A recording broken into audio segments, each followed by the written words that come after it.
hitam ya. Dan siapa sangka ternyata ada semacam jejak-jejak leluhur kita yang dahulu mungkin ini batu alam yang sangat besar, namun kemudian leluhur kita memilihnya ya. Ya, rahayu yang besar ini, yang dengan lubang yang besar, memang ini memiliki fungsi profan gitu ya, yang diduga batu lubang besar ini untuk menumbuk biji-bijian, dedaunan, rempah-rempah atau umbi-umbian untuk kebutuhan pangan, kebutuhan makan untuk sehari-hari. Guys, jangan lupa like, subscribe, dan komen ya kan.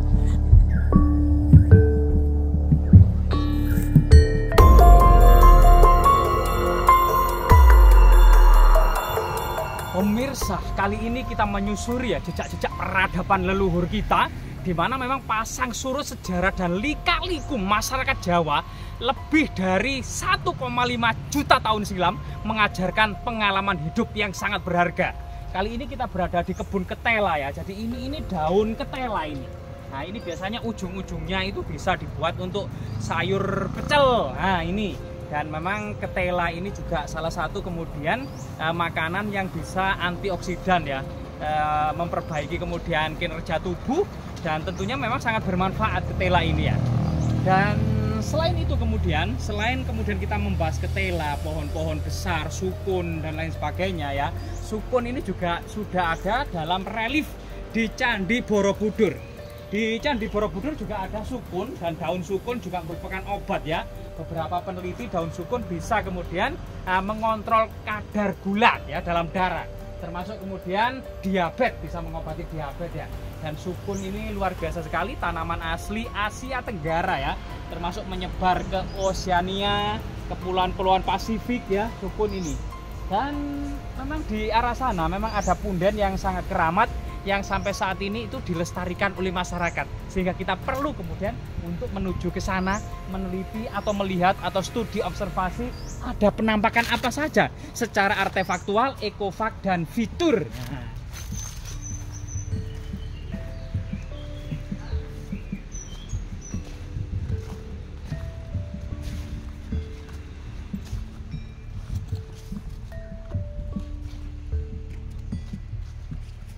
Jadi memang gugusan Kepulauan Nusantara ini memang berbeda dengan benua Asia atau benua Afrika atau benua Amerika dan Eropa ya.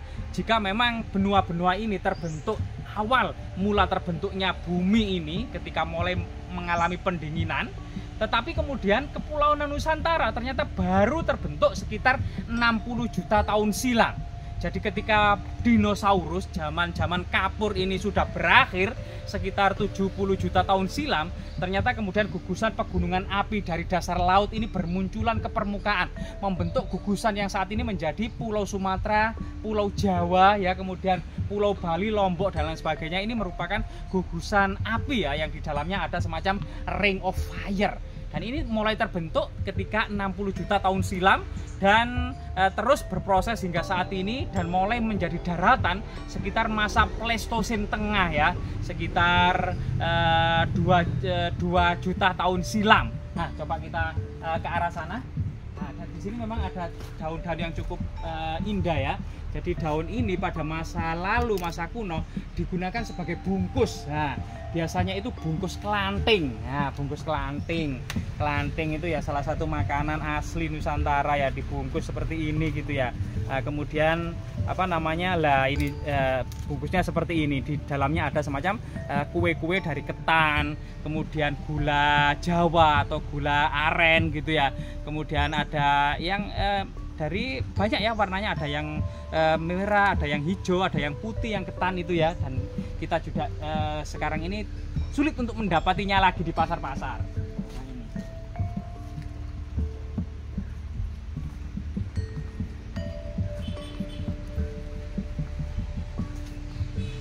Jadi jika Thomas Stamford Raffles tahun 1811 sampai tahun 1816 telah menjajah Nusantara, itu menulis dalam bukunya History of Java berbagai macam keragaman flora dan fauna yang ada di Nusantara, termasuk beberapa pohon ditulis ya, seperti pohon-pohon yang saat ini mungkin generasi now sudah tidak tahu lagi nama-nama pohon tersebut Ya misalnya ini diberi nama Kiai Jaran. Nah ini Kiai Jaran. Ada juga kemudian pohon Trenggulun. Nah ini yang saat ini memang sudah tidak familiar lagi. Jika kemudian di bawah pohon Kiai Jaran dan Trenggulun ini mungkin saja ada artefak-artefak penting. Mari kita telusuri sama-sama.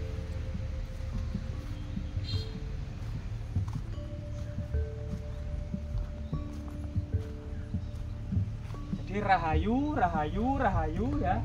Ternyata di sini ada dua buah makam yang diduga makam leluhur dari desa ini.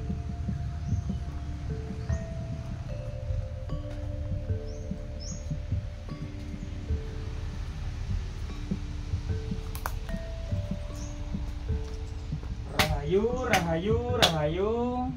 Kumuwilah ing sekaring jagat bawara langing sekaring kajang sekaring mayang. Mbah putunipun sawan Mbah. Wa husan ila ruhi. Siril Fatihah.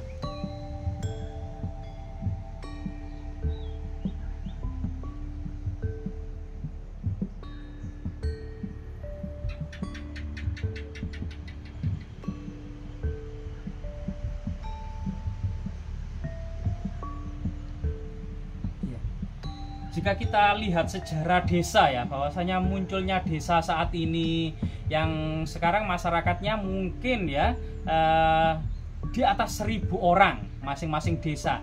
Jika kita lihat mungkin awal kemerdekaan masih beberapa puluh orang saja.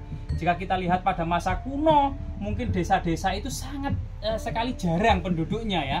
Tanah-tanah sangat luas, setiap kepala keluarga mungkin menggarap lahan sekitar 3-4 hektar, dan di situ ada usaha yang keras mulai dari menggarap lahan yang luas, membuat saluran-saluran irigasi, memadatkan jalan-jalan yang rata gitu ya dalam sebuah gotong royong atau gugur desa, gugur gunung pada waktu itu gitu ya. Dan tentunya kemudian para leluhur inilah yang memulai menatah desa menjadi seperti ini dengan jalan-jalan yang sudah rata, saluran-saluran yang sudah diairi air sehingga bisa mengairi sawah-sawah, tidak ada rawa-rawa sudah berubah menjadi sawah, tidak ada hutan dan semak belukar sudah menjadi sawah, dan kita mudah untuk menggarap dan melaluinya. Dan tentunya generasi dahulu, terutama para leluhur kita, para perintis ini memang bagian dari masa lalu atau para founding father dari sebuah desa itu ya, yang dikenal dengan Sang Baurekso atau pendiri desa. Kemungkinan memang buah makam yang terbuat nisannya dari batu alam ini diduga sebagai pendiri dari sebuah desa ini. Dan ada semacam lumpang batu kecil yang artinya memang lumpang batu ini diduga adalah lumpang batu persajian atau perdupaan, yang diduga ada semacam situs religi, semacam kabuyutan atau kepercayaan asli Nusantara. Belum ada panteon-panteon semacam kemudian arca-arca yang bersifat Buddha maupun arca-arca yang bersifat Hindu. Mereka menaikkan sebuah batu megalitik ya, bisa jadi batu lumpang besar, mortal stone, atau menhir, atau dolmen, atau kemudian lambang-lambang kesuburan lainnya yang identik dengan semacam ritual di sekitar area pertanian yang sangat luas, dengan harapan pada masa lalu tanamannya baik, panennya yang sangat melimpah. Coba kita kemudian menyusuri area ini dengan situs-situs yang beragam ya, yang lainnya ya. Di sini, nah di sini ini ada semacam situs. Nah, jadi ini dimanfaatkan ya, mungkin air minum oleh masyarakat juga untuk menanam cabai di sekitarnya. Namun sebuah fakta di sini memang ada batu dolmen ya, atau meja batu kecil persajian, dan ini juga meja batu besar yang ternyata memiliki motif-motif seperti batu meteor, batu hitam ya. Yang siapa sangka ternyata ada semacam jejak-jejak leluhur kita yang dahulu mungkin ini batu alam yang sangat besar, namun kemudian leluhur kita memilihnya ya.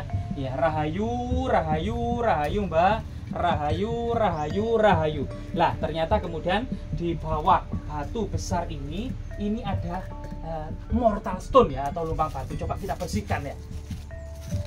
Nah, kita bersihkan kotoran-kotorannya, dan ini ada semacam lumpang batu pecah juga.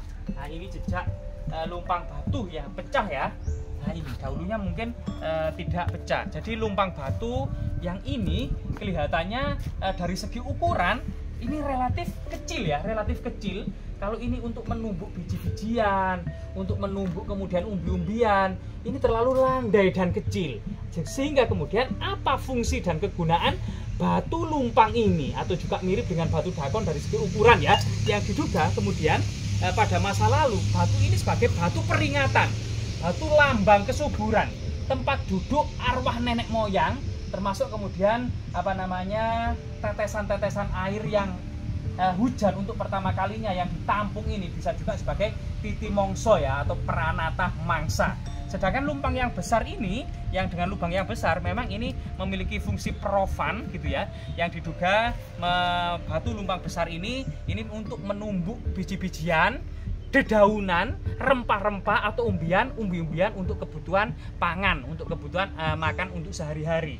Sedangkan lumpang ini memang diduga memang dengan lubang yang relatif dangkal memiliki makna magis dan sakral. Termasuk bisa jadi ya pada masa peradaban kuno Hindu-Buddha, lumpang ini untuk menetapkan sebagai tanah sima perdikan area ini gitu ya.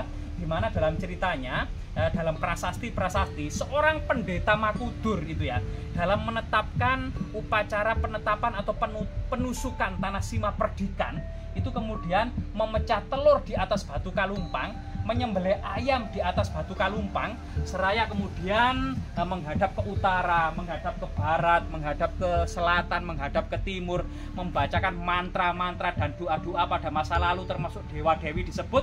Setelah itu membacakan kutukan-kutukan yang sangat menyeramkan bagi siapa saja yang berbuat jahat di atas tanah sima perdikan dari 4 golongan, misalnya 4 catur warna ya. Termasuk pada masa kuno itu masyarakat dibagi 4 catur warna, yaitu golongan Brahmana, golongan Kesatria, golongan Waisa, golongan Sudra, maupun di luar kasta ya, ada golongan Paria, Mleca, Tuca. Ini merupakan golongan-golongan orang jahat, penjahat dan lain sebagainya, itu orang-orang di luar kasta.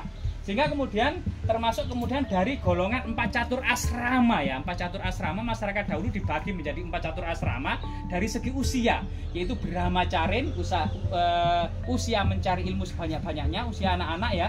Grihasta, yaitu usia berumah tangga. Wanaprasta, usia pensiun, pergi ke hutan untuk menemui para pertapa, memperdalam dharma. Dan Sunyasa, fokus meditasi ya, usia ini guna kemudian persiapan menjemput muksa. Nah ini adalah 4 catur asrama. Dari 4 catur asrama maupun 4 catur warna, siapa saja yang berbuat jahat di area tanah-tanah sima perdikan dengan status batu kalumpang ini, kemudian akan mendapatkan kutukan-kutukan ya. Barang siapa saja yang melanggar ketetapan raja atau berbuat jahat tersebut, jika ke sungai akan dimakan buaya, jika ke hutan akan dipatok ular, jika ke laut akan dimakan ikan, kemudian akan direngkah kepalanya, akan disobek perutnya, akan diburai ususnya, akan diminum darahnya, akan dimakan otaknya ya, dan akan diperlantingkan dari tempat yang sangat tinggi sehingga hancur, remuk dan binasa. Ini merupakan kutukan-kutukan pada masa lalu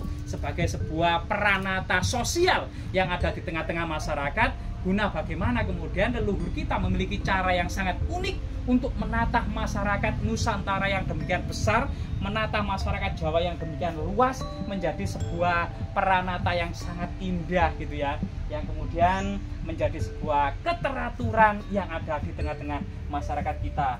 Sehingga kemudian berbagai macam makna batu yang sangat besar di masa lalu dan konteks-konteks kesejarahannya gitu ya, akan semoga tetap memberikan manfaat gitu ya, manfaat serta kemudian pelajaran serta edukasi, serta juga membantu mungkin ya para pelajar baik di tingkat SD, SMP, SMA ya, mau untuk kemudian yang dimana ada mata pelajaran sejarah atau sosial yang kemudian bisa kemudian video-video kita itu mencoba mereview dalam pandangan yang berbeda gitu ya, untuk membantu mengungkap atau menghafal kembali pelajaran-pelajaran yang sudah dipelajari di bangku sekolah. Semoga kemudian aktivitas kita bermanfaat dan ternyata tidak hanya bangku sekolah dan buku saja secara teoritis, kita langsung terjun di lapangan untuk membuktikan secara empirik, kredibel dan autentik bahwa bahwasanya keberadaan ya berbagai macam hal-hal seperti ini nyata adanya, bahwasanya pada masa lalu di suatu tempat tertentu